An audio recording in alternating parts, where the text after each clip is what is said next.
Hey, so this is sort of going to act for my 400 subscriber special. I just reached 403 subscribers yesterday, so I'm going to be releasing this video because I am very happy that I was able to reach that accomplishment.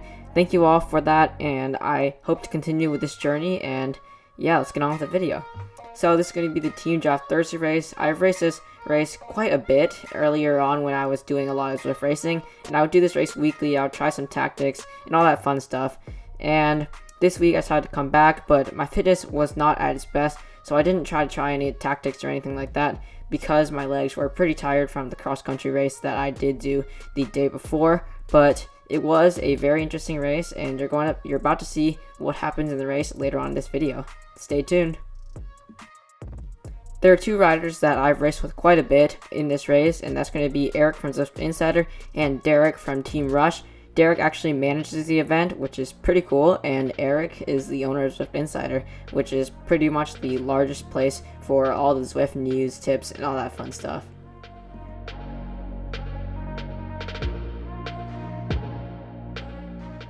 So here you can see that I'm currently heading up the Crit City KOM Prime, which is the only KOM segment in Crit City because it is just a very short circuit, and typically here riders tend to attack. You can see on my power graph that I've been pretty much doing intervals that are around 30 seconds long, and they're typically in zone 6 or higher. I normally go into sprinting position for a few 5-10 seconds, and that means that my wattage is over 200% of my FTP.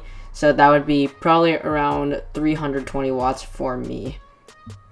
So after this part, I like to keep pushing over the top of the hill because if I don't, the group tends to get pretty strung out, and I normally get caught at the back of the whole mess, and that typically leads to a poor finish because I end up having to chase on these rollers, and ideally I want to be recovering like I am doing in this current video clip. I am just chilling over these rollers, and it really is a recovery rather than a chase back onto the group. I'm going to skip ahead until we hit that next KOM Prime because the rest of the race, I'm going to be honest, it's not that interesting until we hit that finish.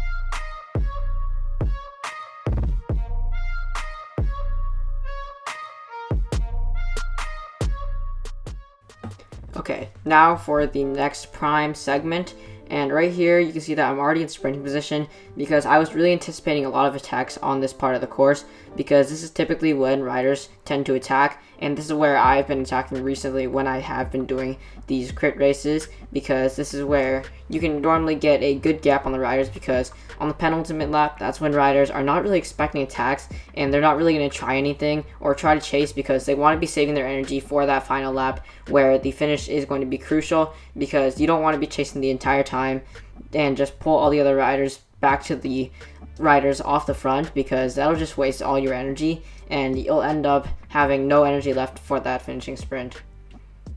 So this is leading into the final lap. As you probably know if you have watched my previous videos that this race has no power-ups, so getting a power-up is not a problem. It really comes down to pure tactics and wattage in that finishing sprint. I'm going to be discussing how you can do that without having as high of a wattage as the other participants.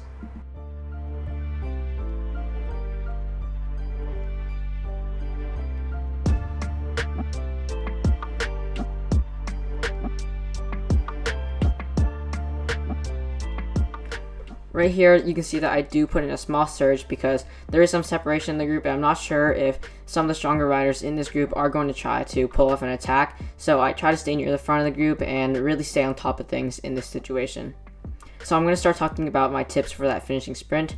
My first tip is that you really need to have good positioning and utilize the draft effect. Later on in this video, you're going to see me really use that draft effect, and I really play the other rider who is in front of me, and I make sure that I know when I'm going to be out of the draft because I need to have enough momentum in order to sustain that lead, because once you are off the front, your speed decreases drastically because you are in the draft and you are no longer passing riders in that draft, because that kind of gives you the slingshot effect that really increases your speed. The second crucial thing to a successful finishing sprint is having good position on the bike. What I used to do is I used to sprint on the hoods and really just pull up on the pedals, but I tried sprinting on the drops, and it helped me a ton more with that sprint, and I was able to get a good 10-15 watts, which is quite a bit, around half a watt per kilo for my weight, since I am a much lighter rider.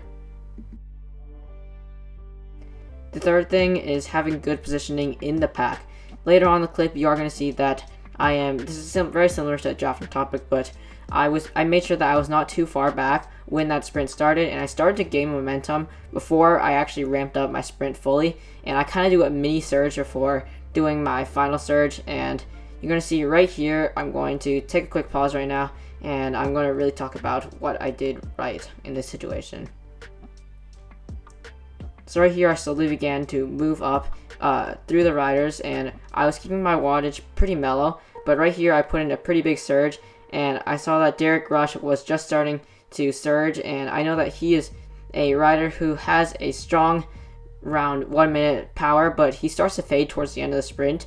And you can see that those two riders, I knew that I could have just drafted Derek and tried to move ahead in that finishing part, but I saw that those two riders were already up ahead on the road, and if I could use the slingshot effect to really pull myself ahead of them, it would be a very successful sprint for myself. Although my power was a lot lower, my watts per kilo were pretty good, so that did help me quite a bit, but also that timing really helped me in that finishing sprint, and if I had waited just a second later, I definitely would have lost that race. I hope you enjoyed the video and these tips helped. If you enjoyed this video, please leave a like and subscribe. Thanks for watching, and see you all next time. Ride on!